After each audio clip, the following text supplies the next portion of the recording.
Halo Tribuners, selamat siang. Anda sedang menyaksikan live update Tribun News edisi Kamis 30 Desember 2021.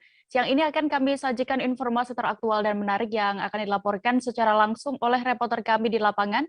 Bersama saya Diamita, inilah live update selengkapnya. Kita menuju kabar pertama, Tribuners. Penataan Jalan Agus Salim, Kota Pekanbaru Riau masih berlanjut. Puluhan personel Satpol PP Kota Pekanbaru kembali diturunkan menertibkan pedagang yang membandel.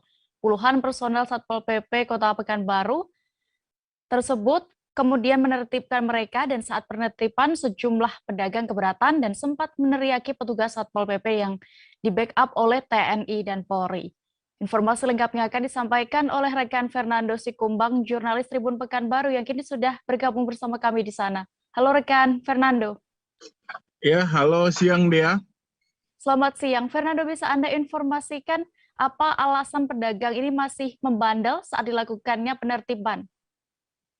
Oke Dea, dari informasi yang dihimpun di lapangan Dea, di sela penertiban dan juga penataan kembali kawasan tersebut, memang para pedagang masih memilih berdagang di tepi Jalan Agus Salim, terutama di pedestrian dan juga trotoar jalan tersebut, karena mereka mengaku masih belum ingin pindah ke lokasi yang seharusnya. Dan mereka menilai pasar yang ada saat ini di kawasan Jalan Agus Salim, ada dua pasar yang menjadi tempat relokasi. Mereka menilai pasar tersebut belum cukup representatif bagi mereka, sehingga mereka pun bertahan di tepi Jalan Agus Salim dan juga di trotoar. Dan ada juga sebagian pedagang memilih berjualan di sekitar ruko yang ada di Jalan Agus Salim. Mereka mengklaim sudah meminta izin kepada pemilik ruko untuk bisa berjualan di pelataran ruko yang ada di Jalan Agus Salim tersebut, Dea. Dan mereka pun mengaku masih bertahan di sana hingga nantinya pihak pemerintah kota menyediakan tempat atau fasilitas yang layak untuk mereka berjualan nantinya. Begitu, Dea. Lalu apakah sebenarnya sudah ada pengaturan bagi pedagang untuk berjualan di kawasan tersebut, Fernando? Oke, Dea, dari informasi yang diperoleh dari pemerintah kota dan juga tim penataan kawasan Agus Salim, dari informasi yang didapatkan bahwa memang pemerintah kota sudah menyusun peraturan dan juga regulasi untuk penggunaan Jalan Agus Salim tersebut. Mereka membagi penggunaan Jalan Agus Salim itu menjadi 3 penggunaan dalam 3 zona waktu.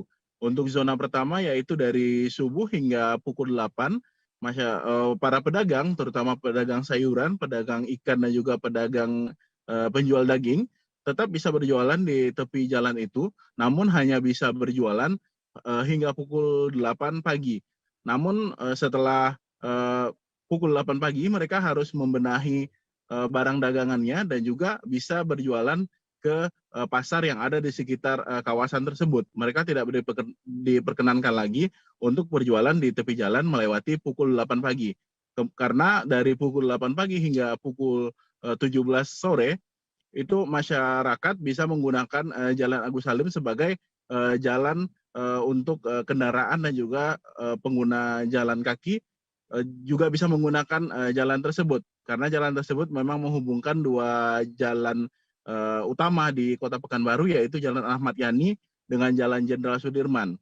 Sedangkan pukul 17 hingga pukul 00 atau dini hari, masyarakat khususnya pelaku usaha kreatif nantinya bakal bisa menggunakan kawasan tersebut untuk berjualan seperti kuliner dan juga aneka usaha kreatif lainnya.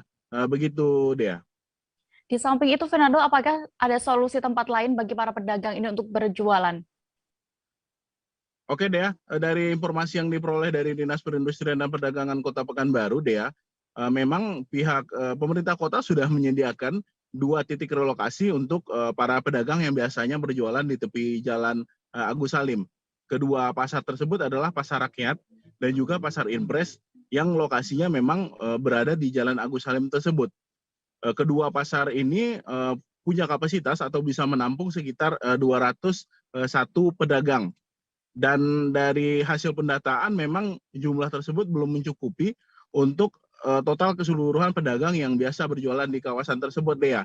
Karena hasil pendataan terkini dari pihak tim Dinas Perindustrian dan Perdagangan, memang jumlah pedagang di kawasan tersebut yang berjualan ada sekitar 300 orang, sehingga ada 100 pedagang lagi yang nanti bakal dicarikan lokasi baru, namun posisinya memang tidak jauh berada di Jalan Agus Salim, sehingga tidak menyulitkan mereka untuk mencari titik relokasi lainnya.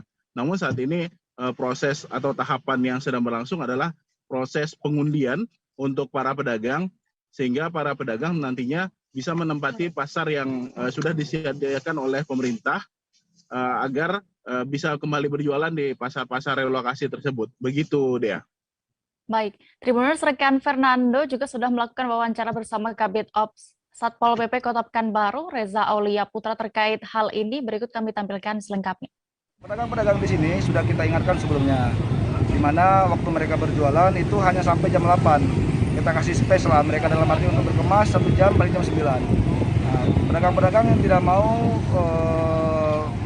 mau diarahkan ke dalam pasar, tentu kita lakukan pendekatan persuasif, Bang. Kita angkat barangnya, kita taruh di tepi, pokoknya persuasif lah dengan mereka. Alhamdulillah, Bang, sampai hari ini pedagang-pedagang ada masih mengikuti lah dalam arti yang selama ini kita terapkan mereka. Karena selama ini kan mereka hanya minta batas waktu aja sih dia berjualan di sini. Tapi ya itu namanya kita keputusan dari tim, Bang. Kita nggak bisa memutuskan. Kami selaku Satpol PP hanya menegakkan perda. Oke. Ada berapa personel hari ini kita lakukan kerahkan? Ya, personel hari ini kita turunkan sekitar 180 orang, di mana di bidang OKM itu kurang lebih dari 160 dan PPUD 20 orang. Oke. Untuk kelanjutannya seperti apa nih pengamanan di kawasan ini, Bang? Ya, kita tetap akan melaksanakan kegiatan seperti ini, Bang. Ke depan akan berkelanjutan. Besok kita akan turun lagi di sini untuk mengingatkan kepada para pedagang bahwasanya batas mereka berjualan sampai jam 8. Dan mungkin besoknya lagi kita lakukan patroli rutin lah di sini terkait masalah penertiban pedagang-pedagang. 2 berkas perkara tersangka dugaan kasus pesugihan dilimpahkan ke Kejaksaan Negeri Goa dan dinyatakan lengkap. 2 tersangka yakni Paman Udin Saudin berusia 44 tahun dan kakek Barisi atau Basri 70 tahun. Sedangkan kedua orang tua korban yakni AP dan juga Hasniati Taufik belum diterima oleh Jaksa Penuntut Umum atau JPU Kejari Goa. Detail informasinya terkait kasus ini akan disampaikan oleh wartawan Tribun Timur, Said Zulfadli, yang kini sudah bergabung bersama kami. Halo rekan Said.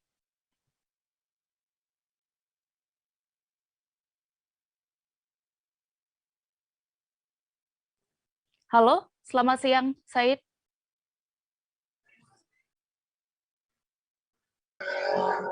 Siang.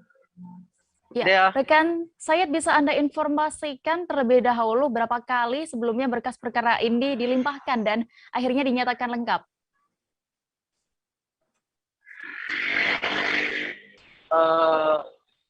Untuk berkas perkara dugaan pesugihan di Kabupaten Goa ini, berkas perkaranya sudah 2 kali dilimpahkan.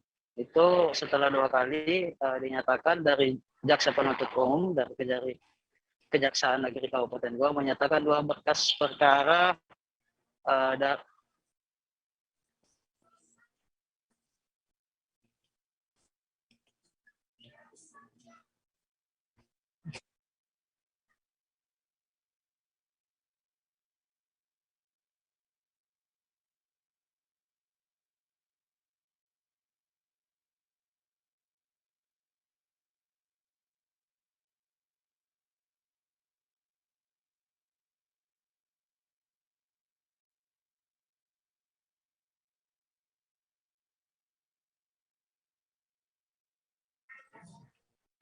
Mohon maaf, Tribuners terjadi sedikit kegangguan. Kita beralih terlebih dahulu ke Jawa Tengah. Polda Jawa Tengah mengungkap kasus pengendalian narkoba dari dalam lapas. Tak hanya itu, uang haram hasil transaksi narkoba tersebut ternyata dikelola oleh sang kekasih pelaku. Pasangan kekasih itu pun terlibat kasus narkoba dan pencucian uang.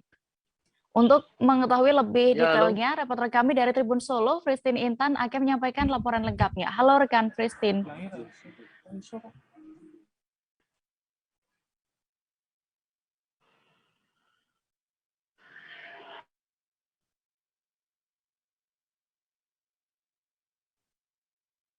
Halo, Christine? Iya, dia. Ya, Christine, silakan bisa Anda informasikan terlebih dahulu bagaimana awalnya penemuan kasus dan atau pengungkapan kasus pengendalian narkotika di dalam lapas ini. Baik, terima kasih dia terkait dengan pengendalian bisnis narkoba yang ada di Jawa Tengah diungkap oleh di Polda Jawa Tengah dari keterangan Kapolda Jatim Irjen Pol Ahmad Lutfi mengatakan bahwa pengamanan terhadap pelaku dan barang bukti terhadap kasus ini sudah dilakukan dan dari kasus ini ada 2 tersangka yang sudah dilakukan penangkapan dan juga penahanan. Yang pertama dari SSR warga Cambi, Kabupaten Sragen, dan juga JW warga binaan lapas di Jawa Tengah yang ditangkap pada tahun 2014 lalu dengan barang bukti kepemilikan sabu seberat 1 kilo dengan masa tahanan 11 tahun. Dan dari hasil keterangan juga memang JW ini melakukan aktivitas bisnis dengan sejak tahun 2017 sampai tahun ini 2021 tersandung dengan kasus serupa yaitu pengedaran narkoba. Dengan bisnis narkoba ini memang untuk aliran dana ataupun penyimpanan dana diserahkan oleh FSR, yaitu adalah pacar dari JW ini sendiri. Dan memang modus ini terendus oleh pihak kepolisian dari Disner Narkoba Polda Jateng, Kombes Pol Lutfi Mahartadia mengatakan bahwa hasil pengamanan dari TW adalah tersangka dari terbukti membawa seberat sabu seberat 8 gram yang ada di Hotel Karanganyar. Jadi ada pengungkapan kasus ini karena adanya penangkapan pada TW yang ada di Karanganyar pada 22 Maret 2021, lalu membongkar yang ada di napi dan aliran dananya ini kepada pacar JW itu sendiri. Ya.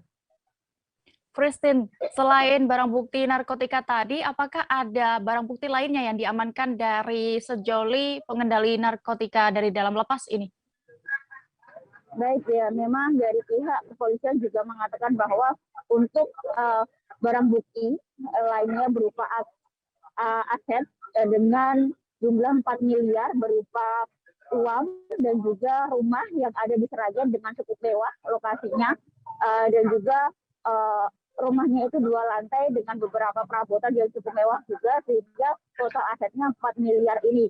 Dan dari keterangannya juga SSR mengatakan bahwa untuk aliran dana ini dikirimkan melalui rekening dari mantan istri JW yang sudah meninggal dunia, namun untuk nama buku rekeningnya masih tercantum dia, sehingga gerak-gerik ini selama beberapa tahun ini tidak terlihat ataupun tidak terendus oleh pihak kepolisian. Dan dari keterangannya juga barang bukti ini juga berupa mobil, 4 unit mobil, 3 sepeda motor, dan 1 unit rumah yang tadi saya sampaikan dengan kisaran aset seluruhnya 4 miliar. Ya, Christine, diketahui bahwa pasangan atau kekasih dari wanita yang untuk mengendalikan uang ini sudah terlebih dahulu masuk penjara, maksud kami ditahan seperti itu. Lalu bagaimana modus yang keduanya jalankan untuk melancarkan aksinya selama ini? Baik ya, terkait dengan aksi selama proses ataupun komunikasi antara JW dan SSR ini, memang sampai saat ini pihak kepolisian masih belum bisa memberikan keterangan, namun dari proses penyelidikan saat ini juga masih diberlakukan oleh pihak kepolisian. Dan dari keterangannya juga dari pihak Kapolda juga mengatakan memang saat ini para pihaknya sedang melakukan penyelidikan terhadap kasus ini, dan dari hasil beberapa barang bukti dan juga JW ataupun tersangka yang ditangkap di Karanganyar ini adalah mengaku juga sebagai kurir dari tersangka yang berada di dalam napi itu sendiri. Dan dari keterangannya juga bahwa saat ini para pihak kepolisian juga melakukan penyelidikan terhadap kasus ini, dan dari keterangannya juga para tersangka diancam dengan pasal 345 Undang-Undang Nomor 8 Tahun 2010 dengan pemberatan tindakan pidana pencucian uang pasal 137 huruf A Undang-Undang Nomor 35 2019 saya 2009 tentang narkotika. Dan dari pasal ini yang dijerat semua tersangka diancam dengan hukuman maksimal 20 tahun dengan denda maksimal 10 miliar. Dan dari keterangannya juga dari pihak kepolisian saat ini para tersangka sudah ditahan di Polda Jateng, dan untuk khusus JW ataupun napi yang ada di salah satu maksudnya di rumah tahanan yang ada di Jawa Tengah ini, dia juga dilakukannya penambahan tahanan, sehingga dari pihak kepolisian akan selalu menangkap para pencucian uang terhadap dengan kasus bisnis narkoba ini. Dea. Baik, terima kasih rekan Christine Intan untuk laporan Anda dari Solo, Jawa Tengah. Selamat bertugas kembali. Kita beralih ke Sumatera Selatan. Majelis Hakim Pengadilan Tipikor Palembang menjatuhkan vonis bersalah terhadap 2 terdakwa kasus dugaan korupsi pembangunan Masjid Raya Sriwijaya Jakabaring, Palembang. Kepada Mukti Sulaiman, mantan sekretaris daerah Pemprov Sulsel, Sumsel, Majelis Hakim menjatuhkan vonis 7 tahun penjara.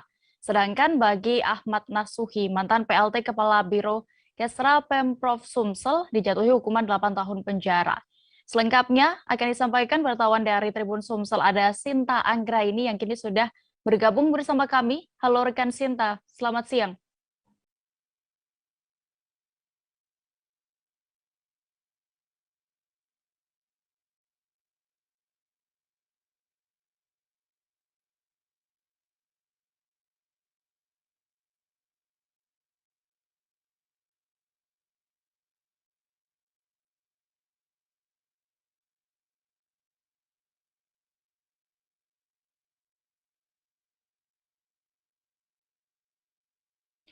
Kembali terjadi sedikit gangguan, Tribuners. Kita beralih terlebih dahulu ke Provinsi Lampung.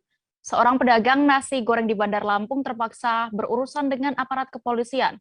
Pasalnya pria bernama Eko Hadi Saputra, warga Gunung Sulah, Wai Halim, Bandar Lampung ini menyambi sebagai pemalsu dokumen penting. Dalam sehari tersangka mampu meraup keuntungan hingga Rp100.000 dari para pelanggannya. Selengkapnya akan disampaikan jurnalis Tribun Lampung, Joviter Husin, yang kini siap dengan laporan lengkapnya. Halo rekan Joviter, selamat siang. Halo Dea. Ya, Joviter, seperti apa modus yang dilancarkan tersangka dalam kasus pembuatan dokumen palsu ini? Dan bisa Anda sebutkan dokumen apa saja yang bisa dipalsukan oleh tersangka? Ya, tersangka bernama Eko Hadi Saputra ini diyakini dapat membuat dokumen palsu seperti KTP, SIUP, dan buku tabungan. Adapun pemalsuan ini berdasarkan permintaan dari para pelanggannya. Menurut keterangan Kasat Reskrim Polresta Bandar Lampung, Pol Devi Sujana menyatakan bahwa modus tersebut sudah berlangsung sejak 5 tahun terakhir. Dalam satu hari diperkirakan tersangka mampu mengumpulkan keuntungan sekitar 100.000. Demikian ya. Bagaimana saat itu proses penangkapan tersangka ini? Ya, untuk proses penangkapan sendiri dilakukan oleh jajaran Polsek Tanjung Senang dan di-backup oleh Polresta Bandar Lampung pada hari Rabu 15 Desember kemarin. Penangkapan sendiri berawal dari laporan masyarakat. Untuk pada saat penangkapan juga diamankan beberapa orang selain tersangka Eko. Namun untuk penetapan tersangka, Eko ditetapkan sebagai tersangka, sedangkan rekannya masih dalam penyelidikan lebih lanjut oleh aparat polisi setempat. Demikian ya. Baik, rekan Joviter, terima kasih untuk laporan Anda, dan berikut Tribuners kami tampilkan hasil wawancara jurnalis kami bersama Kompol Devi Sujana, Kasat Reskrim Polresta Bandar Lampung terkait kasus ini selengkapnya. Selamat sore rekan semuanya, bahwa kami dari Polresta Bandar Lampung pada sore pagi hari ini menyampaikan rilis mengenai pengungkapan tindak pidana pelanggaran Undang-Undang Kependudukan pasal 96A, 94 Undang-Undang Administrasi Kependudukan. Ya. Adapun barang bukti yang berhasil kita amankan berikut adalah ini alat-alat untuk melakukan pencetakan. Kemudian juga ada printer, ada pula scanner. Nah, ini merupakan barang-barang yang sudah berhasil dibuat oleh tersangka. Ya, di antaranya kartu tanda penduduk, kemudian juga ini untuk kartu tanda penduduk kita kenakan undang-undang administrasi kependudukan. Untuk yang lainnya, kita di sini ada juga menemukan adanya akta cerai palsu, kemudian juga SIU palsu, dan yang lainnya termasuk juga buku tabungan. Jadi kita kenakan untuk pasal ini pasal 266 KUHP. Ya. Adapun yang di belakang ini adalah Eko Hadi Saputra. Dia adalah pelaku utama, dia yang membuat semua ini. Ya. Jadi saat ini sudah dilakukan penyidikan terhadap perkara ini. Ya. Gitu. Ditanyakan. Bang, sudah berapa lama dia Bang beroperasi seperti ini Bang? Ini informasi dari yang bersangkutan berdasarkan BAP sudah 5 tahun. Sudah 5 tahun melakukan perbuatan ini, di mana untuk 1 kali pembuatan dia mendapatkan Rp10.000. Keuntungannya? Dia dapatkan Rp10.000. Modusnya Bang? Pelanggannya. Modusnya Bang? Pelanggannya sendiri siapa? Pelanggannya berbagai. 2 berkas perkara tersangka dugaan kasus pesugihan dilimpahkan ke Kejaksaan Negeri Goa dan dinyatakan lengkap. 2 tersangka tersebut yakni Paman Udin Saudin, 44 tahun, dan kakek Barisi atau Basiri, 70 tahun. Sedangkan kedua orang tua AP yang merupakan korban yakni Hasniati, 43 tahun, Taufik, 47 tahun, belum diterima oleh Jaksa Penuntut Umum Kejari Goa. Detail informasinya akan disampaikan oleh wartawan Tribun Timur, Said Zulfadli, yang kini sudah bergabung bersama kami. Halo rekan Said. Halo Dea. Said, silakan dengan laporan Anda bisa dijelaskan berapa kali sebenarnya berkas perkara ini sudah dilimpahkan dan akhirnya dinyatakan lengkap? Berkas perkara dugaan pesugihan ini ada 4 tersangka diketahui Bapak, Ibu, Paman, dan kakek. Berkas perkara pertama itu telah dilimpahkan pada bulan lalu, namun hanya saja karena ada beberapa barang bukti yang belum terpenuhi dikembalikan oleh penyidik, dikembalikan oleh Jaksa Penuntut Umum Kejaksaan Negeri Kabupaten Goa. Dan kemarin itu berkas pelimpahan yang kedua kalinya telah dinyatakan P21 atau dinyatakan lengkap. Namun hanya 2 berkas perkara yang dinyatakan P21, yakni dengan tersangka paman dan kakek korban sendiri. Gitu dia.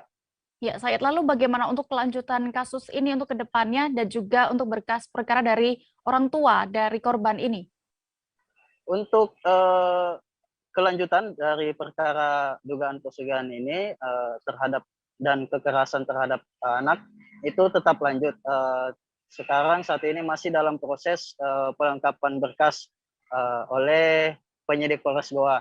Saat ini untuk berkas perkara 2 tersangka, yakni bapak dan ibu korban sendiri itu masih dilengkapi. Sebab menurut Jaksa Penuntut Umum itu masih ada beberapa barang bukti yang belum dilengkapi, terkhusus salah satunya yakni keterangan ahli dan pemeriksaan kejiwaan oleh kedua tersangka tersebut. Gitu dia. Baik, Tribuners, rekan Said sudah melakukan wawancara bersama Kepala Kejaksaan Negeri Goa, Yeni Andriani, terkait perkara ini. Berikut kami tampilkan liputan lengkapnya untuk Anda. Untuk perkara tersebut, 2 atas nama bapak omnya dan kakeknya atas nama Basri telah di P21 dan sudah dinyatakan lengkap.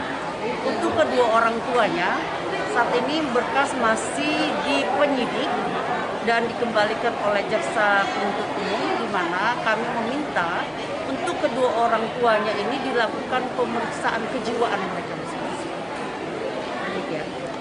Jadi memang ada terbukti Bu untuk gangguan jiwa Bu ya, untuk kedua orang tuanya Bu ya? Ini masih dalam pemeriksaan oleh ahli terhadap jiwa kedua orang tuanya. Tribuners, seusai jeda berikut kami masih akan menampilkan dan menyajikan informasi pilihan lainnya. Tetaplah di live update. Oke, apa kabar Bang Arif di sini untuk strateginya? Kalau saya sendiri di Gimik 37 ini yang semalam baru mulai, saya udah pasti. Sebenarnya aku nggak ngerasa itu penangkapan atau penggerebegan atau apapun itu. Karena gini loh, posisinya aku kriteria. Jadi kita mengenal disebut dengan stroke yang tidak berdarah dengan stroke yang berdarah. Stroke yang tidak berdarah itu biasanya ditandai dengan adanya penyumbatan. Kalau itu terjadi di sini mungkin pikirnya tidak ke situ kali ya, tapi kalau di Korea atau di Kamboja itu ada beberapa paper yang saya itu mas, ya, dulunya tukang koran. Oh gitu ya. Tukang koran. Ya, saya baca itu Pak. Tuh kan, pernah baca kan? Ya. Jadi kalau saya jadi tanggam itu udah bersyukur banget. Si anak ini dijadikan sebagai tersangka begitu. Ya, kalau ini kita bicara yang di luar kasus Bongombo ya. Dengan nama hujan shower, di mana terdapat batas jelas antara daerah hujan dan tidak hujan yang biasanya terjadi pada fase awal mature stage atau tahap berbahaya dewasa. itu Kang. Jadi mulai artinya terjadinya perlembekan. Nah itu untuk penetrasi akan sulit gitu ya. Dok, saya ini menurut saya memang tidak mudah, bukan urusan tanah diambil. Kalau misalnya Amerika Serikat sekarang, Rasulullah mengatakan dalam sebuah hadis bahwa berpuasa di 6 hari Syawal itu. Oke, apa kabar Bang Arifki di sini untuk strateginya? Kalau saya sendiri di Jumip 37 ini yang semalam baru mulai, saya udah pas. Sebenarnya aku nggak ngerasa itu penangkapan atau penggerebegan atau apapun itu. Karena gini loh, posisinya aku kriteria. Jadi kita mengenal disebut dengan stroke yang tidak berdarah dengan stroke yang berdarah. Stroke yang tidak berdarah itu biasanya ditandai dengan adanya penyumbatan. Kalau itu terjadi di sini mungkin pikirnya tidak ke situ kali ya, tapi kalau di Korea atau di Kamboja itu ada beberapa paper yang saya itu mas, ya, dulunya tukang koran. Oh gitu ya. Tukang koran. Ya, saya baca itu Pak. Tuh kan, pernah baca kan? Ya. Jadi kalau saya jadi tanggam itu udah bersyukur banget. Si anak ini dijadikan sebagai tersangka begitu. Ya, kalau ini kita bicara yang di luar kasus Bongombo ya. Dengan nama hujan shower, di mana terdapat batas jelas antara daerah hujan dan tidak hujan yang biasanya terjadi pada fase awal mature stage atau tahap berbahaya dewasa. itu Kang. Jadi mulai artinya terjadinya perlembekan. Nah itu untuk penetrasi akan sulit gitu ya. Dok, saya ini menurut saya memang tidak mudah, bukan urusan tanah diambil. Kalau misalnya Amerika Serikat sekarang, Rasulullah mengatakan dalam sebuah hadis bahwa berpuasa di 6 hari Syawal itu. Oke, apa kabar Bang Arifki di sini untuk strateginya? Kalau saya sendiri di Jumip 37 ini yang semalam baru mulai, saya udah pas. Sebenarnya aku nggak ngerasa itu penangkapan atau penggerebegan atau apapun itu. Karena gini loh, posisinya aku kriteria. Jadi kita mengenal disebut dengan stroke yang tidak berdarah dengan stroke yang berdarah. Stroke yang tidak berdarah itu biasanya ditandai dengan adanya penyumbatan. Kalau itu terjadi di sini mungkin pikirnya tidak ke situ kali ya, tapi kalau di Korea atau di Kamboja itu ada beberapa paper yang saya itu mas, ya, dulunya tukang koran. Oh gitu ya. Tukang koran. Ya, saya baca itu Pak. Tuh kan, pernah baca kan? Ya. Jadi kalau saya jadi tanggam itu udah bersyukur banget. Si anak ini dijadikan sebagai tersangka begitu. Ya, kalau ini kita bicara yang di luar kasus Bongombo ya. Dengan nama hujan shower, di mana terdapat batas jelas antara daerah hujan dan tidak hujan yang biasanya terjadi pada fase awal mature stage atau tahap berbahaya dewasa. itu Kang. Jadi mulai artinya terjadinya perlembekan. Nah itu untuk penetrasi akan sulit gitu ya. Dok, saya ini menurut saya memang tidak mudah, bukan urusan tanah diambil. Kalau misalnya Amerika Serikat sekarang, Rasulullah mengatakan dalam sebuah hadis bahwa berpuasa di 6 hari Syawal itu. Oke, apa kabar Bang Arifki di sini untuk strateginya? Kalau saya sendiri di Jumip 37 ini yang semalam baru mulai, saya udah pas. Terima kasih Anda masih menyaksikan live update Tribun News. Kita menuju informasi berikutnya. Bupati Natuna Wan Siswandi mengajak warga nonton bareng di SKV Batu Hitam Kecamatan Bunguran Timur Kabupaten Natuna pada Rabu 29 Desember malam kemarin. Bupati bersama warga menyaksikan laga final antara Indonesia melawan Thailand dalam ajang Piala AFF 2021 leg pertama. Tampak Wan Siswandi bersama masyarakat lainnya duduk bersama di hadapan layar proyektor dan menyaksikan jalannya pertandingan. Informasi lengkapnya dan bagaimana suasana saat itu akan disampaikan. Wartawan Tribun Batam ada Ilham Muhammad di sana. Halo rekan Ilham. Ya, halo rekan Dea. Rekan Ilham, bisa Anda jelaskan seperti apa saat itu persiapan sebelumnya yang dilakukan oleh Bupati Natuna untuk menyaksikan laga final Piala AFF leg pertama antara Indonesia dan Thailand? Baik rekan Dea, jadi memang menjelang jalannya final untuk leg pertama Piala AFF antara Indonesia melawan Thailand, itu Bupati Natuna merencanakan, Wan Siswandi merencanakan untuk melakukan nonton bareng bersama masyarakat, di mana ia telah mengarahkan dan mempersiapkan beberapa hal, salah satu diantaranya lokasi nonton bareng tersebut, yaitu dipilihlah SKP sebagai lokasi nonton bareng bersama masyarakat, di mana agar bisa menyaksikan siaran langsung dari pertandingan laga final Piala AFF untuk leg pertama ini. Bupati Natuna Wan Siswandi meminta kepada SKP untuk mempersiapkan 2 layar proyektor yang nantinya dimanfaatkan oleh masyarakat untuk menyaksikan jalannya pertandingan. Begitu rekan Dea. Ya. Dari pantauan Anda semalam, seperti apa bisa digambarkan keseruan yang ada di sana? Baik rekan Dea, jadi memang sejak pukul 18 waktu Indonesia Barat ataupun setelah maghrib ya, di mana masyarakat tampak sudah mulai berkumpul di sana untuk menyaksikan secara langsung jalannya pertandingan. Di sisi lain juga Bupati Natuna sendiri hadir dengan mengenakan pakaian kaos ya, berbaju putih, kaos putih, dan kemudian turut hadir juga tokoh-tokoh masyarakat, pemuda dan juga setempat ya. Selain itu juga ada kepala OPD seperti Kepala Dinas Disperindak dan juga Sekda menyaksikan jalannya pertandingan. Nah, di mana pada saat jalannya pertandingan tersebut, di saat Indonesia kecolongan ataupun kebobolan gol ya pertama pada menit kedua, di situ tampak wajah penonton masyarakat yang hadir termasuk Bupati Natuna sendiri sedikit lesu. Meskipun demikian, ia meminta kepada masyarakat untuk memberikan dukungan agar melalui doa tentunya agar tim kesebelasan Indonesia mampu mengimbangi. Namun pada saat berakhirnya pada leg pertama ya, di mana suasana makin panas dan di masyarakat juga saling berteriak, bersorak-sorai di SKP tersebut sehingga suara mereka terdengar hingga ke jalanan begitu.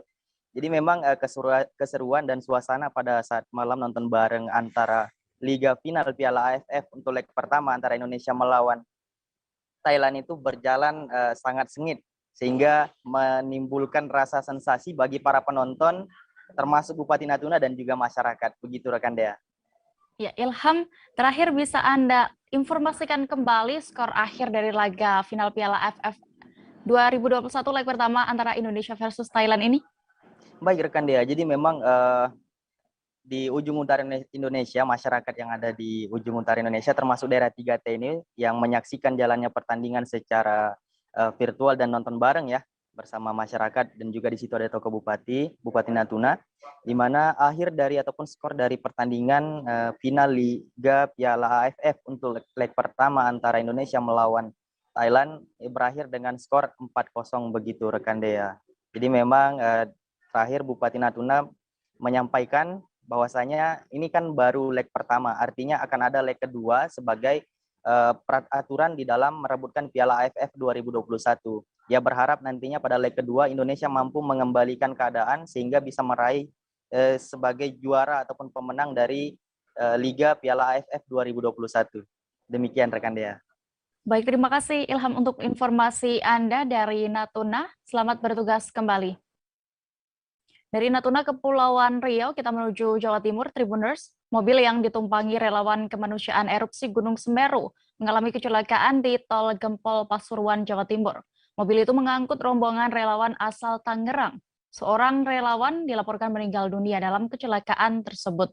Untuk mengetahui bagaimana kronologi dan situasinya, Reporter Tribun Jatim, Luhur Pamudi akan menyampaikan informasi lengkapnya. Halo rekan Luhur. Halo, siang Dea.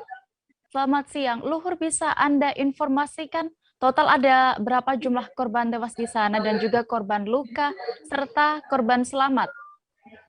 Oke, untuk insiden kecelakaan lalu lintas minibus berpenumpang relawan korban erupsi Semeru yang menghantam sebuah bagian belakang truk di tol Gempol Pasuruan KM 798 400 jalur A ini, korban jiwanya terkonfirmasi ada 1 orang atas nama Muhammad Firman.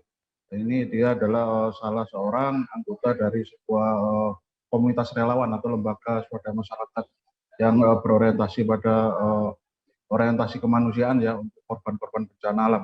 Dan untuk korban luka-luka ada 2 orang yang bernama, sebagaimana catatan dari unit laka Satlantas Polres Pasuruan Kota, korban luka itu bernama Miftahuddin, warga Ciputat, Tangerang Selatan, mengalami luka lecet pada lengan tangan kiri. Kemudian Hasbi Octavia, warga Pondok Aren, Tangerang Selatan, juga mengalami luka lecet pada kaki dan merasa nyeri pada bagian kaki kiri. Untuk korban luka ini sudah ditangani sejak kejadian kemarin hingga saat ini di Rumah Sakit Umum Daerah Grati Pasuruan. Kemudian untuk korban selamat ada 2 orang juga, yakni salah satunya adalah sopir nama Gamel Abdul Nasir Amir, warga Tugu Cimanggis, Kota Depok. Kemudian 1 orang penumpang nama Ahmad Yuwan Fahmi Nugroho, warga Putat Nutuk Ciseeng, Bogor. Nah, korban selamat ini 2 orang ini kemudian menjalani serangkaian penggalian informasi oleh pihak unit laka Satlantas Polres Pasuruan Kota, semacam itu. Ya, Luhur, bagaimana saat itu kronologi hingga bisa terjadi kecelakaan ini? Oke, untuk kronologi kecelakaan minibus menghantam truk di tol Gempol Pasuruan ini kemudian menewaskan 1 orang. Ini kronologis bagaimana catatan hasil olah TKP dan penggalian informasi terhadap korban yang selamat dan kemudian sopir ya. Ternyata kronologinya adalah memang kendaraan minibus ini melaju dari arah Tangerang ya, dari arah sekiranya itu selatan, kemudian melaju yang niatnya memang mengarah ke Lumajang, melintasi kawasan tol Gempol Pasuruan, semacam tol Pasuruan itu, dan kemudian setibanya di kilometer 798 mendadak sopir mengalami kehilangan kendali, laju mobilnya kemudian menghantam sebuah bagian belakang truk ya, truk yang melaju yang berada di depan. Jadi memang posisi truk itu yang ada di depannya itu dalam keadaan sedang melaju, bukan dalam keadaan berhenti sebagaimana catatan dari pihak kepolisian. Yang truk tersebut dikemudikan oleh Rohmat Amin, warga Kelatan Banyuwangi, yang terkonfirmasi selamat, tidak mengalami luka sedikitpun. Kemudian posisi mobil minibus pasca nabrak itu sempat terguling, kemudian menabrak beton membatas tengah jalan, dan akhirnya kendaraan minibus tersebut berada di lajur cepat ya, dengan posisi bagian bodi yang ringsek parah, bahkan tidak berbentuk, semacam itu. Dan kemudian karena hentakan yang terjadi akibat manuver insiden tersebut, kondisi mobil pun akhirnya berhenti di bagian bahu jalan, sebagaimana dokumentasi yang kami peroleh dari pihak kepolisian. Semacam itu deh. Ya, Luhur, lalu terkait dari pemeriksaan sejumlah penumpang mobil tersebut yang selamat, apakah sudah muncul dugaan penyebab kecelakaan tersebut? Oke, sebagaimana yang sudah kami konfirmasi kepada pihak Kanit Laka Satlantas Polres Pasuruan Kota, Ibda Indah Ramadhani, bahwa memang hasil olah TKP di lokasi, kemudian hasil penggalian informasi awal terhadap korban selamat ini memang dugaan sementara, karena memang kondisi sopir saat mengemudi pada momen tersebut dalam keadaan lelah, kemudian mengantuk, sehingga tidak dapat melakukan manuver secara normal dalam mengemudikan kendaraannya ketika melintas di kilometer tersebut, sehingga melakukan insiden atau manuver tersebut ternyata berujung pada menabrak pada sebuah objek benda, yakni truk yang ada di depannya. Jadi memang dugaan sementara yang bisa dilansir oleh kepolisian adalah dugaan karena sopir dalam keadaan mengantuk, semacam itu deh. Baik, terima kasih rekan Luhur Pamudi untuk laporan Anda dari Jawa Timur. Selamat bertugas kembali. sempat membelas ke hakim minta dihukum ringan, kini pegawai negeri sipil di Dinas Kesehatan Sumut, yakni Dr. Kristinus Saragih divonis 2 tahun penjara di Pengadilan Negeri Medan. Majelis hakim yang diketuai Saud Maruli menyatakan bahwa terdakwa terbukti bersalah melakukan tindak pidana korupsi secara berlanjut, terima suap vaksinasi berbayar. Detail informasinya akan disampaikan oleh rekan Gita, jurnalis Tribun Medan yang kini sudah bergabung bersama kami di sana. Halo rekan Gita, selamat siang.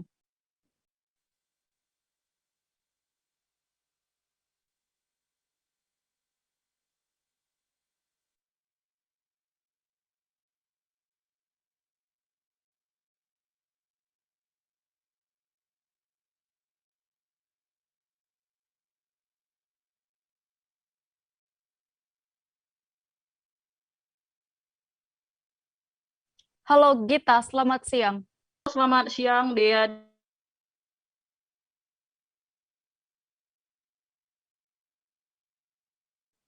Ini yang juga diadili.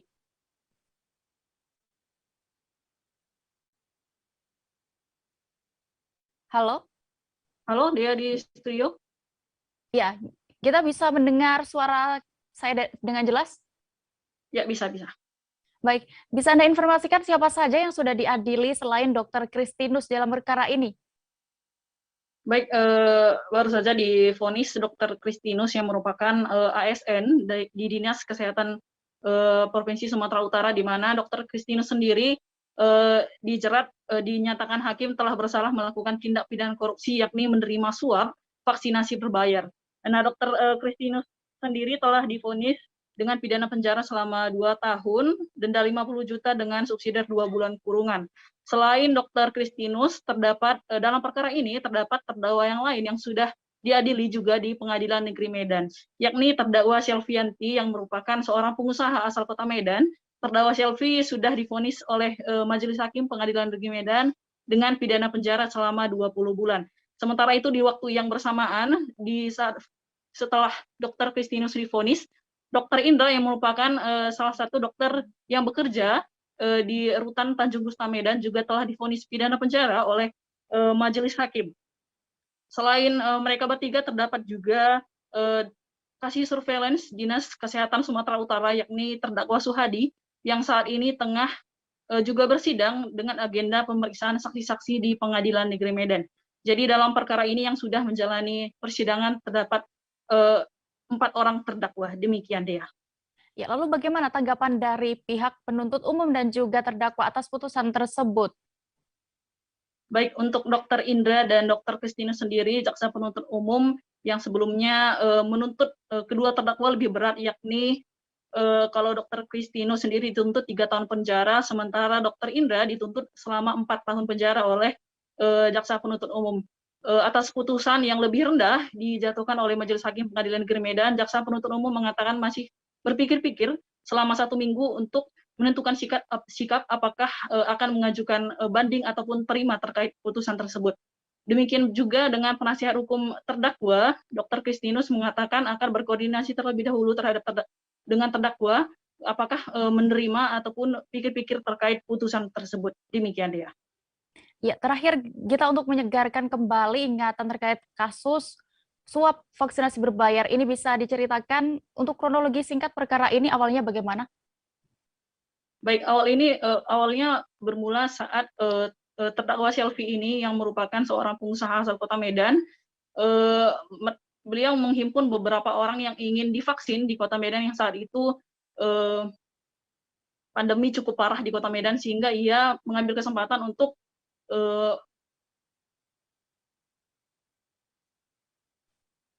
berbayar. Lalu setelah dia mengumpulkan orang, beberapa puluh orang, dia kemudian menelpon Dr. Kristinus dan meminta bantuan kepada dokter untuk menyediakan vaksin. Dr. Kristinus sendiri memperoleh vaksin tersebut dari sisa vaksin yang ia peroleh selama ini dari Dinas Kesehatan Provinsi Sumatera Utara. Namun ketika Dr. Kristinus sudah kehabisan vaksin, ia kemudian menyuruh Selvi untuk meminta tolong kepada Dr. Kristinus, sehingga Dr. Kristinus ini pun mengajukan beberapa permohonan vaksin dengan membawa nama dari Kementerian Hukum dan HAM, dari Rutan Tanjung Gustam maupun Lapas, yang memperoleh vaksin tersebut dari terdakwa Suhadi tanpa dilengkapi dengan surat-surat ataupun administrasi sebagaimana mestinya untuk memperoleh vaksin. Lalu mereka pun melakukan vaksinasi di sejumlah tempat yang ada di Kota Medan, dan di persidangan juga terungkap bahwa ternyata Dr. Indra juga melakukan vaksinasi berbayar di Jakarta dari orang-orang yang dihimpun oleh terdakwa Selvi sendiri. Demikian. Ya. Baik, terima kasih rekan jurnalis kami, dan berikut Tribuners kami tampilkan hasil wawancara bersama penasihat hukum terdakwa dan juga jaksa penuntut umum selengkapnya. Untuk terdakwa Christina Saragi. Komentar itu yang Bu? Tadi sudah kita dengar itu klien saya pikir-pikir dulu menerima atau mau putusan, jadi kita lihat aja nanti 7 hari ke depannya. Dari putusannya berapa dan dibandingkan dengan tuntutan seperti apa Bu? Ya tergantung klien kita juga menerima atau tidak nanti di 7 hari ke depan ya Pak ya. Kalau tuntutan kan kemarin 3 tahun, ini dituntut 2 tahun. Diputus 2 tahun. Iya, diputus 2 tahun. Ya, berarti Ibu sudah Ibu sendiri kuasa hukum, penilaian Ibu udah pas atau harusnya lebih rendah? Ya kalau kita penasihat hukum seharusnya lebih rendah sih. Apa yang menurut Ibu meringankan beliau? Yang meringankan dari putusan itu ya, karena kan awalnya itu sebenarnya nggak ada niat dari Pak Kristinus melakukan itu, karena desakan dari Selviwati sehingga dia mau gitu. Terus dia tadinya ini juga ada niat percepatan, karena kan masyarakat itu sebelumnya kan tidak tahu jadwal-jadwalnya, jadi ada yang minta, jadi ya sambil-sambilannya Pak Kristinus ya udah dilakukan begitu. Ya kalau untuk saat ini kami masih pikir-pikir, kita harus perbandingan antara tuntutan dan putusan bisa dijelaskan Pak? Selisihnya masih 2/3 dari tuntutan kami, 2/3 lebih ringan dari tuntutan kami. Tuntutannya berapa dan kayak Dr. Indra Irawan kami menuntut 4 tahun, sudah Dr. Kristinus kami menuntut 3 tahun, putus 2 tahun. Pak, di masa pikir-pikir ini apakah tidak akan menjadi pertimbangan jika kuasa hukum di ASN di pemerintahan adalah jika hukumannya itu di atas 2,5 tahun maka dia akan diberhentikan, dan kemudian jika tidak maka dia akan kembali menjadi ASN. Apakah itu nanti di dalam rencana pikir-pikir apakah banding atau tidak, apakah poin itu akan Bapak sampaikan kepada majelis hakim berikutnya? Tidak Pak, kalau masalah dia diberhentikan atau tidak bukan menjadi kami hanya menghukum saja sesuai dengan perbuatannya. Itu masalah administrasi mereka. Menurut Bapak sudah pas 2 tahun 8 bulan atau 2 tahun bagi 2 dakwa ini? Kami masih pikir-pikir Pak. Nanti kami pertimbangkan lagi. Nanti kan disampaikan hakim juga bahwa salah satunya Dr. Indra juga sudah pernah ini, kemudian tidak tahu Pak, ada di hukum menyebut di luar bahwa korupsi di masa pandemi ini adalah kejahatan kemanusiaan. Bahkan itu juga nanti menjadi bahan Bapak mendorong agar putusannya menjadi apa? Ini kan perkaranya suap. Perkara suap. Korupsi ya? Ya korupsi. Dalam hal menerima uang. Tapi kan di masa pandemi Pak ini yang dipermainkan juga adalah vaksin Pak. Sebenarnya vaksinnya memang semua orang berhak divaksin. Cuma ini masalahnya dia menerima uang untuk melaksanakan vaksin. Di vaksin yang gratis kemudian mereka terima uang atau katakanlah dibayar itu ya tidak menjadi sesuatu yang berat bagi ya ini juga ya kita kan hanya karena ancaman maksimalnya 5 tahun. Belajar. Beralih ke Sulawesi Barat, terjadi kebakaran di lingkungan Galung Selatan, Kelurahan Galung, Kecamatan Banggai, Kabupaten Majene. Kebakaran terjadi sekira pukul 15:30 waktu Indonesia Tengah pada Rabu 29 Desember kemarin. Akibat insiden tersebut, setidaknya 2 rumah warga rata dengan tanah. Kabar selengkapnya dan bagaimana kondisi terkini rumah pasca kebakaran akan disampaikan rekan Masdin, jurnalis dari Tribun Sulbar, yang kini sudah bergabung bersama kami di sana. Halo rekan Masdin. Halo Dea. Rekan Masdin, bisa diinformasikan apakah sudah diketahui penyebab kebakaran ini bisa terjadi?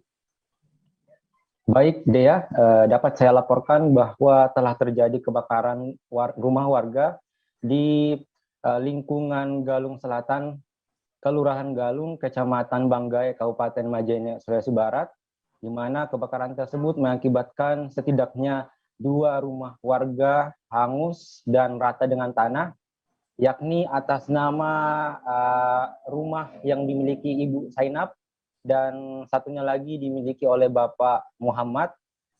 Akibat kebakaran tersebut juga sempat kebakaran api juga sempat melahap sebagian dari rumah Haji Kardina yang berada di sisi kanan rumah Ibu Zainab.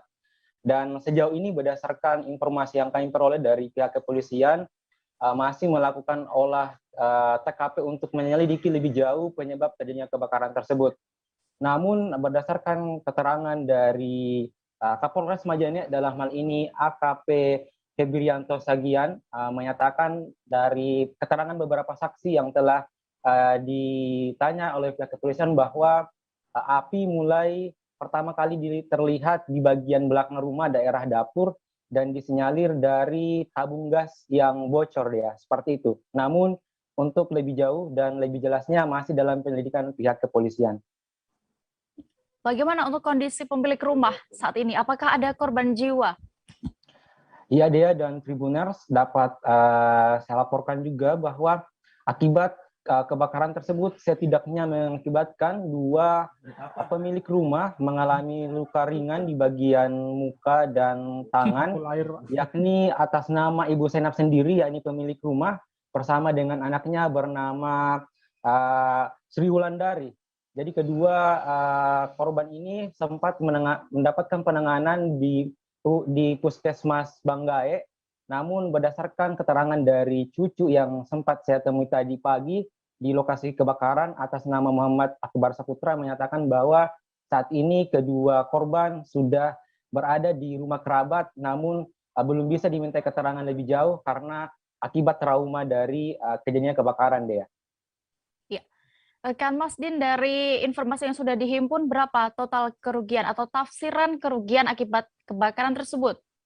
Iya, Dea dan Tribuners, dari kebakaran yang menyebabkan setidaknya 2 rumah warga rata dengan tanah, hingga saat ini berdasarkan keterangan dari kepala lingkungan, menyatakan masih melakukan membuat laporan terkait berapa total kerugian yang dialami oleh ketiga korban, dalam hal ini Ibu Zainab, Bapak Muhammad, dan Haja Kardiana.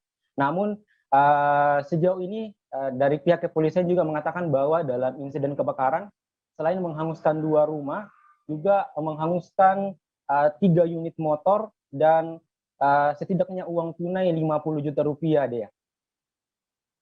Baik, Tribuners, terkait hal ini, kejadian kebakaran ini, rekan Mas Din sudah melakukan wawancara bersama Kapolres Majene, AKBP Febrianto Siagian. Berikut kami tampilkan liputan lengkapnya.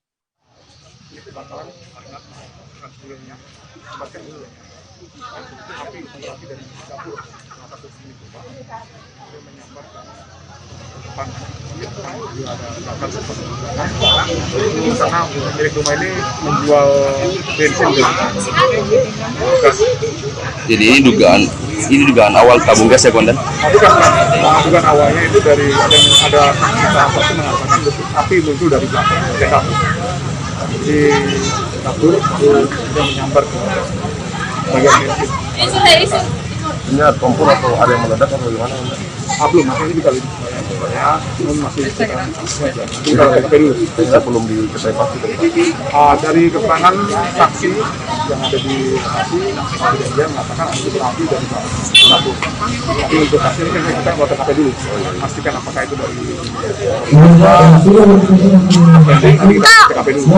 Data awal kemudian berapa rumah yang terdampak kebakaran ini? Data awal ada 3 rumah, 2 rumah yang terbakar parah, 1 rumah terbakar kecil saja.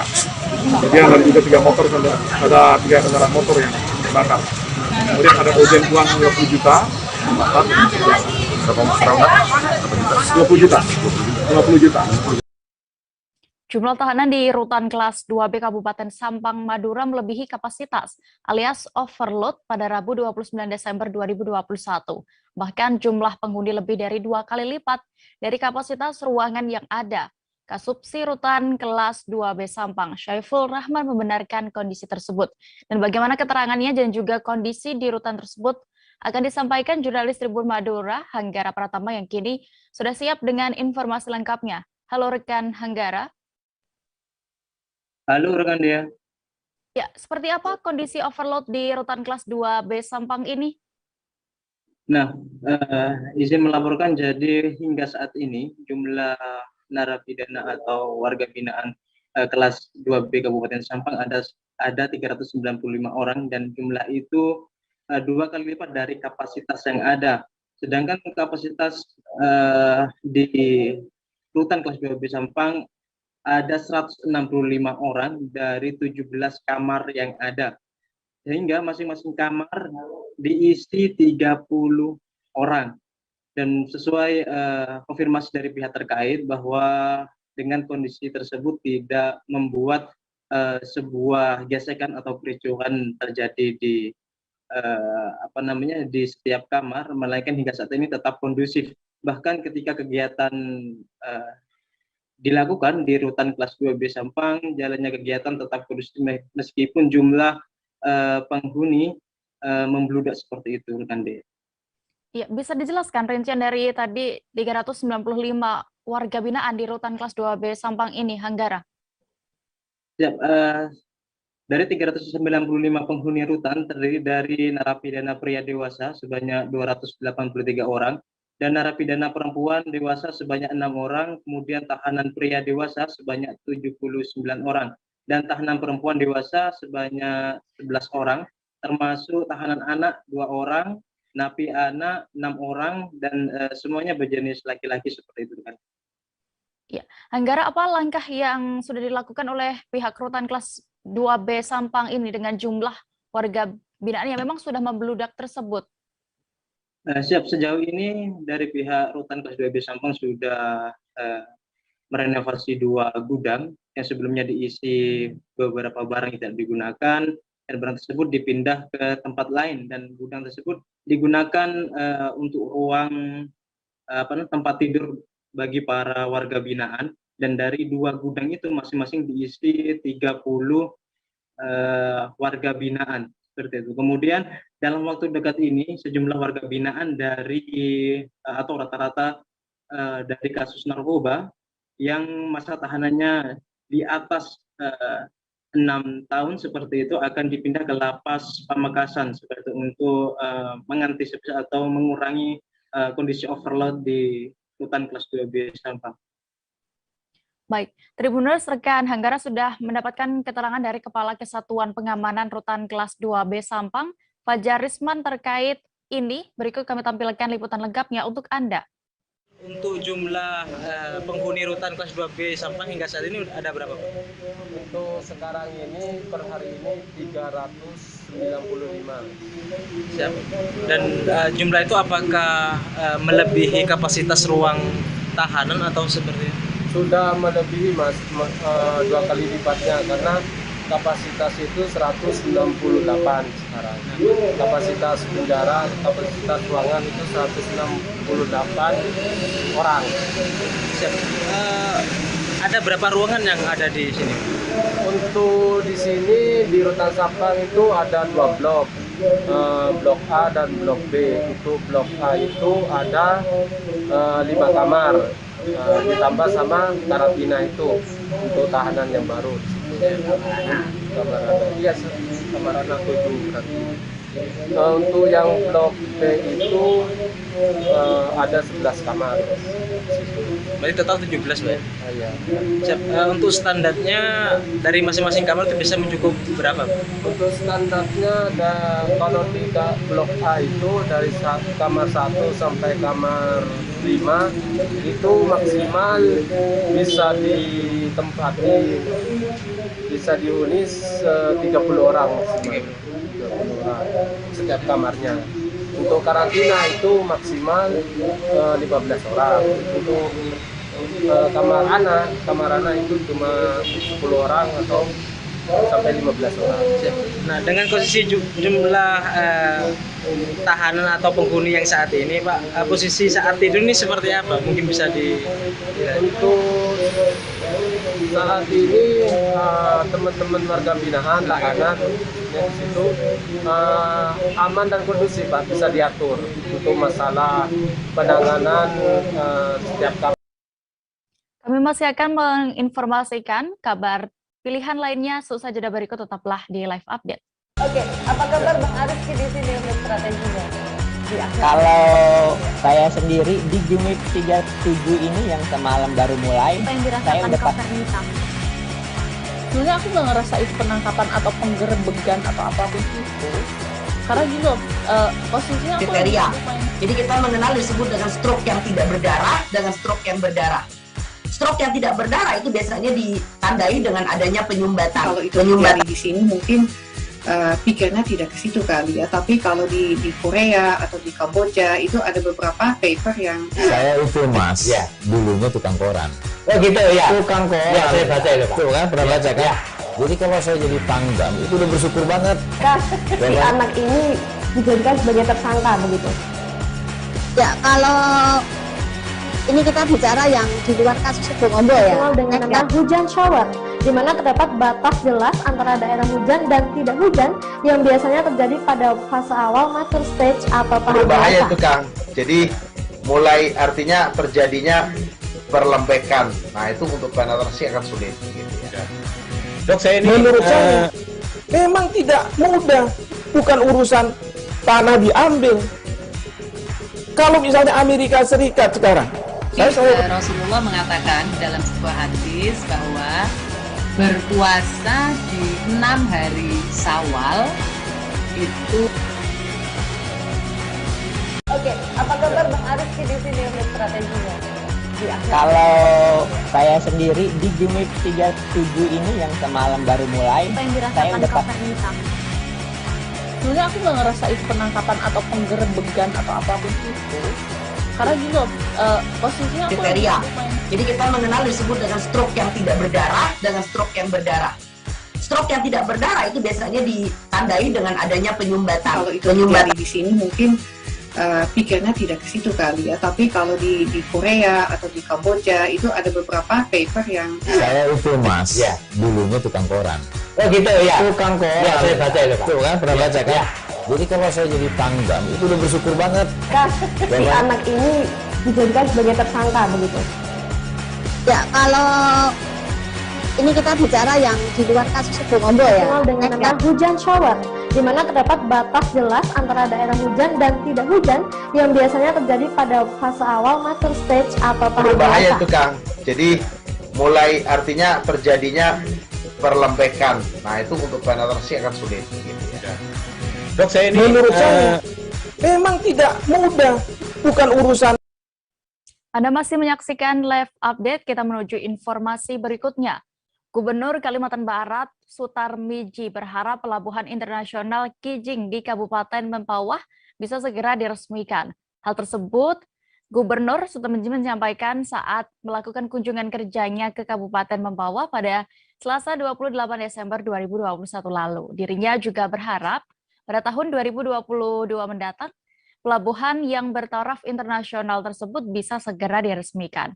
Detail informasinya, sudah sejauh mana progres pembangunan Pelabuhan Internasional Kijing ini akan disampaikan wartawan Tribun Pontianak, Ramadan, yang kini sudah bergabung bersama kami. Halo rekan Ramadan.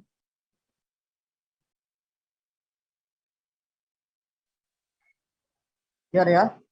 Ya, rekan Ramadan, silakan dengan informasi yang sudah Anda himpun, bisa dijelaskan bagaimana progres terkini pembangunan Pelabuhan Internasional Kijing di Mempawah?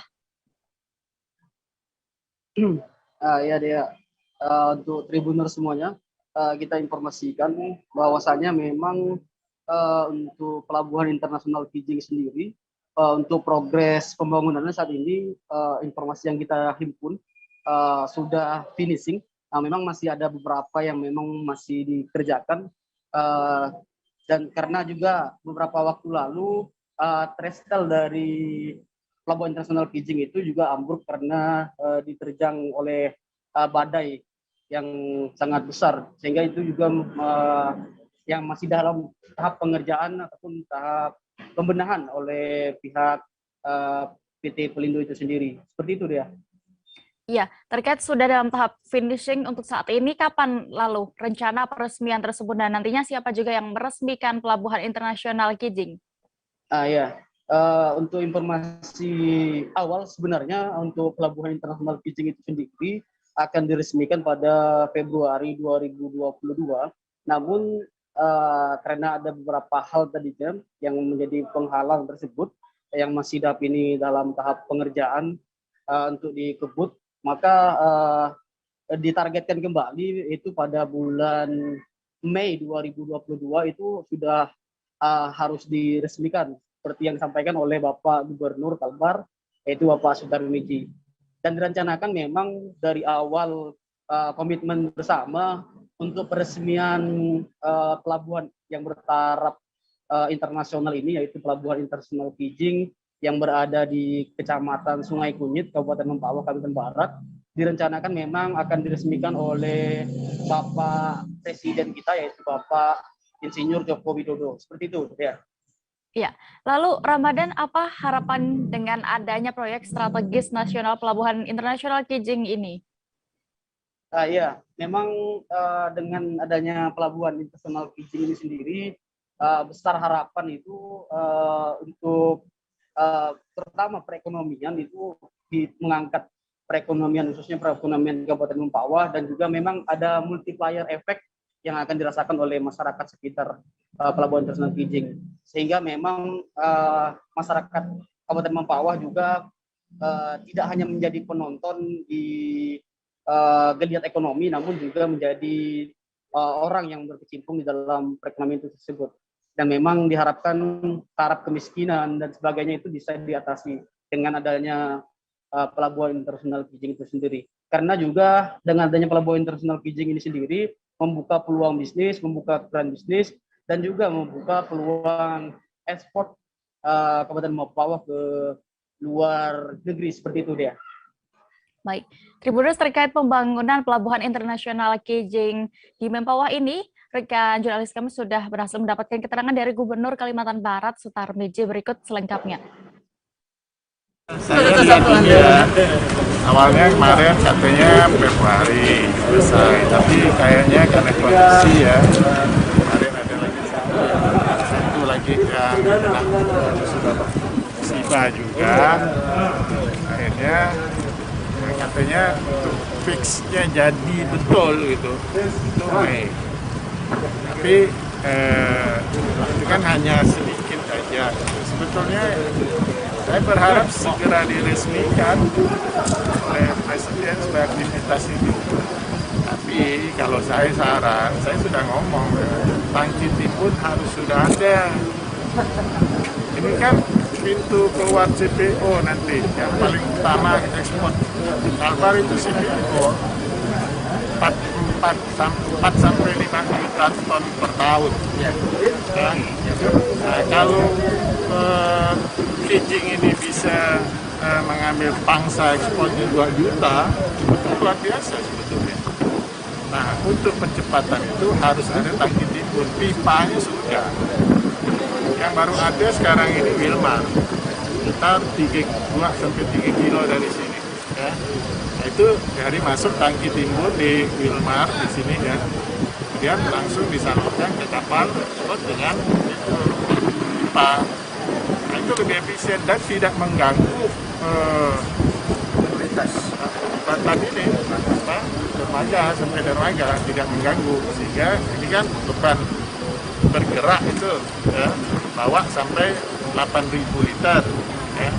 8.000 liter itu hampir 8 ton ya, taruh 7 ton lah. PT Bank Syariah Indonesia meluncurkan BSI UMKM Center dan portal Go UMKM di Provinsi Aceh. BSI UMKM Center di Aceh ini merupakan yang pertama di Indonesia yang nantinya akan diikuti oleh provinsi lainnya. Diharapkan pelaku UMKM yang memanfaatkan program tersebut dapat meningkatkan skala usahanya. Untuk mengetahui lebih detail, sudah bergabung bersama kami reporter Serambi News, ada Mawadatul Husna yang akan menyampaikan laporannya. Halo rekan Husna.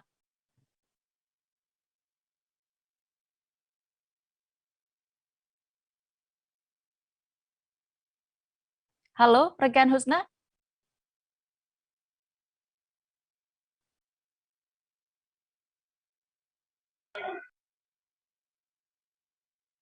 Rekan Husna bisa mendengar kami di studio? Ya, halo. Ya, rekan Husna silakan dengan informasi yang sudah Anda dapatkan, bagaimana bisa dijelaskan terkait peluncuran BSI UMKM Center dan juga portal Go UMKM yang berlangsung di Banda Aceh ini? Ya baik, terima kasih Dea. Tribuners, dapat saya laporkan bahwa PT Bank Syariah Indonesia atau BSI meluncurkan BSI UMKM Center dan portal Go UMKM di Provinsi Aceh, itu tepatnya di Jalan Jenderal Sudirman nomor 37, Gece Ingin, Kecamatan Bandaraya, Banda Aceh, Rabu 29 Desember kemarin. Dan BSI UMKM Center di Aceh ini merupakan yang pertama di Indonesia yang nantinya akan diikuti oleh provinsi lainnya. Dan peluncuran tersebut dilakukan oleh Direktur Utama BSI yaitu Heri Gunardi, kemudian staf ahli Gubernur bidang perekonomian, keuangan dan pembangunan Iskandar Syukri, dan Wali Nanggro Aceh Tengku Malik Mahmud Al-Heta. Dan dapat saya sampaikan juga sejumlah pelaku UMKM juga hadir pada kegiatan peluncuran tersebut. Antaranya ada dari pelaku usaha di bidang kuliner, Kerawang Gayo, Kopi Gayo Aceh maksudnya, Tas Bordir Aceh, Gula Aren, dan minyak red yang merupakan minyak wangi asal Aceh. Dea. Ya, fasilitas dan layanan apa yang bisa diperoleh pelaku UMKM dengan hadirnya BSI UMKM Center ini? Ya, dapat disampaikan dengan kehadiran BSI UMKM Center ini dapat menjadi wadah bagi pelaku UMKM dalam pembiayaan hingga membantu proses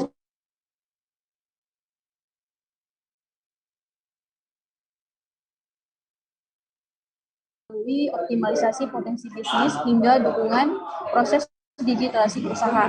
Dan pihak BSI juga berharap UMKM Center di Aceh ini dapat memperkuat kehadiran BSI sekaligus bermanfaat untuk meningkatkan kelas bagi UMKM di Aceh, yaitu melalui berbagai program pembinaan agar pelaku UMKM dapat mengembangkan bisnisnya secara modern, terdigitalisasi, bahkan mampu memasuki pasar global.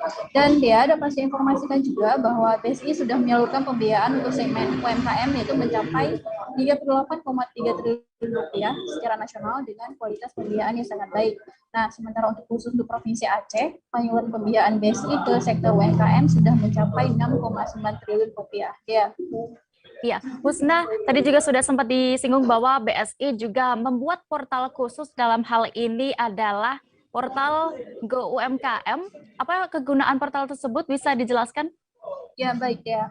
Dalam hal ini BSI memang sudah membuat portal khusus, yaitu portal Go UMKM, yaitu untuk membantu pemasaran produk-produk UMKM binaan BSI di UMKM Center. Dan portal tersebut diharapkan mampu memperluas akses pasar pelaku UMKM agar mampu mendukung pengembangan bisnisnya yang pada akhirnya dapat pula menopang pertumbuhan ekonomi secara nasional. Demikian dia.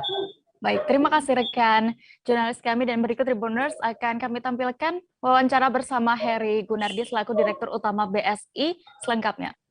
Ya, kita tahu UMKM banyak, tapi banyak yang unbankable dari ini. Yeah. Bagaimana kemudian BSI merespon ini, Pak? Jujur ya, saya sampaikan bahwa peran UMKM di Indonesia itu penting banget ya. Sampai hari ini jumlah UMKM di Indonesia lebih dari 64 juta. Kemudian pembiayaan yang diberikan oleh perbankan lebih dari 1.000 triliun. Tapi itu belum cukup, karena untuk menjadi UMKM itu ada step, ada tahapnya kan. Nah, gimana caranya kita membangun agar para UMKM ini bisa lebih bankable? Tentunya peran seperti UMKM Center seperti ini dan peran bank itu tidak hanya memberikan pembiayaan, tapi juga pendampingan, edukasi, dan juga membuka akses market. Nah, bagi yang mungkin yang belum bankable tadi, yang unbankable, tentunya perlu dididik dulu, gitu. Diajarkan gimana caranya menjalankan bisnis dengan norma yang baik. Kalau memang pembiayaan belum ada, nanti bisa mungkin kalau di BSI, karena kita punya LAS ya, lembaga amil zakat, ini bisa dipakai dari dana-dana itu untuk sebagai percontohan. Targetnya ada berapa UMKM yang kemudian dari yang mungkin skala kecil kemudian bisa terus bergerak? Harusnya sih ada graduasinya gitu ya. Kami nggak tahu di Aceh sekarang ini kan kita baru mulai. Jadi kita lihat ya perkembangan seperti apa. Harusnya sih ya cukup positif gitu jumlahnya. Iya. Ada di Aceh ada 3 nanti ya, ada 3 centers gitu. Kita juga buka di kota lain misalnya seperti di Jawa Timur, Jawa Tengah ya, juga akan ada seperti ini. Pemerintah Kabupaten bersama Badan Pertahanan Nasional atau BPN-SIGI mendistribusikan sejumlah sertifikat hak milik hunian tetap POM BW. Penyerahan berlangsung di Aula Kantor Bupati Sigi, Desa Kota Pulu, Kecamatan Dolo, Kabupaten Sigi, Sulawesi Tengah. Hadir dalam penyerahan tersebut yakni Sekretaris Daerah Kabupaten Sigi, Mubasir, dan Kepala BPN Sigi, Juwahir, dan juga jajarannya. Kabar selengkapnya akan disampaikan rekan Boh Salam, wartawan Tribun Palu yang kini sudah terhubung bersama kami di sana. Halo rekan Salam. Halo rekan Dea. Baik, rekan Salam bisa dijelaskan berapa jumlah sertifikat yang sudah didistribusikan BPN Sigi kepada masyarakat Huntap POM BW tahun 2021 ini? Baik, terima kasih rekan Dea dan Tribuners sekalian. Benar sekali, pemerintah Kabupaten Sigi bersama Badan Pertanahan Nasional Kabupaten Sigi mendistribusikan sejumlah sertifikat hak milik hunian tetap POM BW. Kepala Kantor Badan Pertanahan Nasional Kabupaten Sigi, Juwahir, mengatakan sepanjang tahun 2021 pihaknya sudah menerbitkan sebanyak 659 sertifikat hak milik hunian tetap POM BW. Ia mengatakan untuk saat ini sertifikat yang didistribusikan sebanyak 407 bidang untuk masyarakat di Huntap POM BW Rabu kemarin. Kemudian informasi yang kami himpun, penyerahan sertifikat hak milik tersebut merupakan dari kelompok pembangunan Huntap Mayapada sebanyak 72 bidang atau sertifikat, dan dari Yayasan Buddha Suci sebanyak 335 sertifikat, rekan Dea. Iya, kemudian berapa target awal yang diberikan datanya oleh Pemkab melalui BPBD Sigi ini kepada Kantas Sigi untuk diterbitkan sertifikat hak milik hunian tetap POM BW tersebut? Salam. Baik, Kepala Kantor Badan Pertanahan Nasional Kabupaten Sigi, Juwahir, mengungkapkan dari rencana awal terkait penerbitan sertifikat untuk hak milik di Huntap POM BW itu sebanyak 1.177 bidang tanah. Sesuai informasi dari BPBD Sigi, rencananya ada 1.177 bidang tanah yang bakal disertifikatkan di Huntap POM BW, kata Kepala BPN Sigi. Juwahir mengatakan pihaknya baru kali ini melakukan distribusi sertifikat hak milik Huntap POM BW secara langsung kepada masyarakat. Untuk distribusinya sendiri secara simbolis sudah 2 kali dilakukan, tapi pendistribusiannya secara langsung baru kali ini, kata Kepala BPN Kabupaten Sigi, rekan Dea. Iya, Salam, terkait pendistribusian ini dari tahun 2020 sampai dengan akhir 2021, saat ini sudah ada berapa total sertifikat yang diterbitkan dan didistribusikan? Baik, Kantor Pertanahan Kabupaten Sigi tahun 2021 ini ada 659 sertifikat Huntap yang sudah didistribusikan, dan di tahun 2020 lalu juga ada 34 sertifikat yang didistribusikan. Sehingga totalnya itu ada 693 sudah diselesaikan dan sudah didistribusikan kepada masyarakat Huntap POM BW, rekan Dea. Ya, berarti masih ada ya nantinya yang akan didistribusikan kembali dan juga diterbitkan, dan bagaimana harapan BPN Sigi kepada Pemkab Sigi terkait hal ini? Baik, Kepala Kantor Pertanahan Kabupaten Sigi berharap pemerintah Kabupaten Sigi terus melakukan koordinasi dan memberikan data dukung terkait pembuatan sertifikat hak milik Huntap tersebut. Mudah-mudahan ke depan dari pemerintah daerah bisa mempersiapkan data dukung para penghuni Huntap yang belum sempat diserahkan datanya untuk diterbitkan sertifikatnya, harap Juwahir. Ia menyebutkan dari total 1.177 yang direncanakan, masih ada sekitar 484 sertifikat lagi yang akan diterbitkan dan semoga bisa terlaksana di tahun berikutnya, rekan Dea. Baik, terima kasih rekan Salam. Dan berikut Tribuners, rekan jurnalis kami sudah mendapatkan keterangan terkait hal ini oleh Kepala Kantor Badan Pertanahan Nasional Kabupaten Sigi, Juwahir, selengkapnya. Saya informasikan bahwa untuk pagi hari ini kita menyerahkan sebanyak 407 sertifikat untuk masyarakat di hunian tetap POM BW, yang di dalamnya dari kelompok pembangunan Huntap Mayapada 72 bidang atau 72 sertifikat, kemudian dari Bunda Suci 335 sertifikat, dan sebelumnya bulan, nggak lupa saya bulannya, sebelumnya telah diserahkan 251 sertifikat pelaksananya di Kanwil BPN Provinsi Sulawesi Tengah, sehingga untuk tahun 2021 ini ada sejumlah 659 sertifikat Huntap yang telah kami distribusikan, insya Allah. Dan pada tahun 2020 yang lalu ada 34, sehingga total sampai dengan tahun 2021 ini sejumlah 693 bidang sertifikat yang kami telah selesaikan.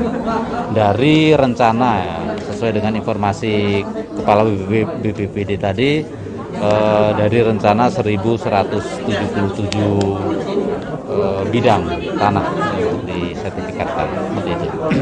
Berarti ini sudah masuk yang kedua kalinya ya distribusi sertifikat ini? Ya betul, untuk pendistribusiannya secara simbolis dua kali, namun pendistribusian secara langsung baru kali ini. Yang lainnya kemarin pada acara penyerahan sertifikat oleh Bapak Menteri. Kita menuju Provinsi Banten. Dinas Tenaga Kerja dan Transmigrasi atau Disnaker Trans Kabupaten Serang memberangkatkan puluhan warga asal Kabupaten Serang untuk bekerja di Asia Pasifik.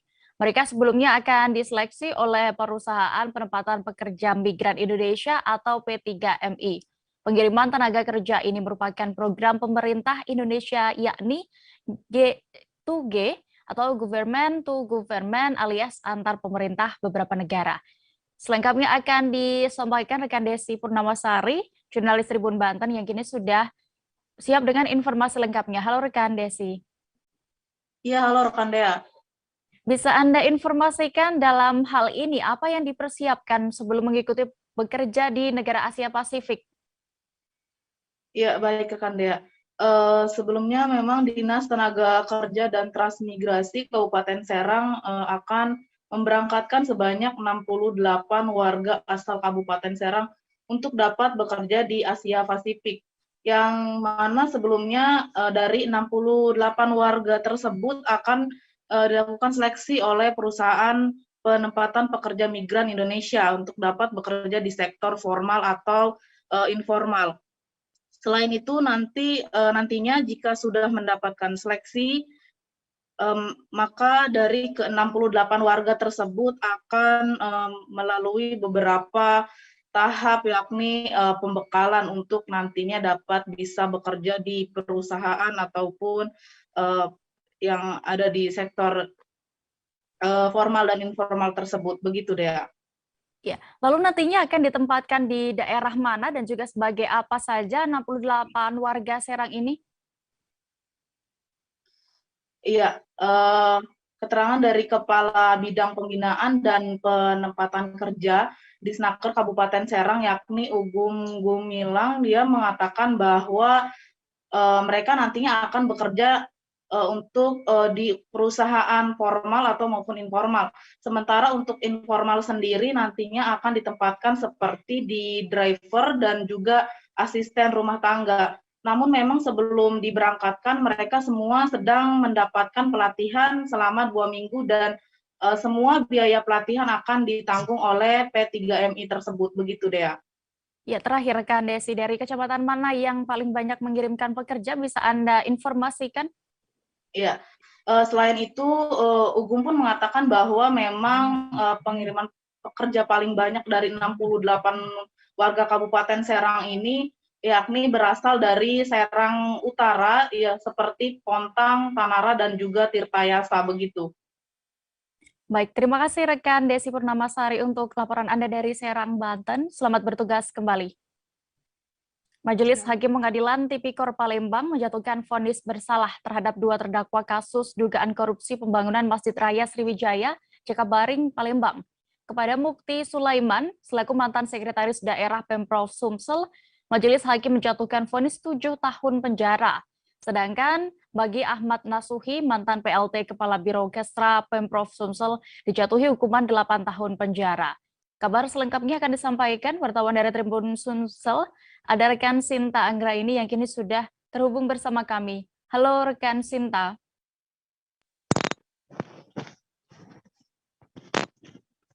Baik, selamat siang Dea.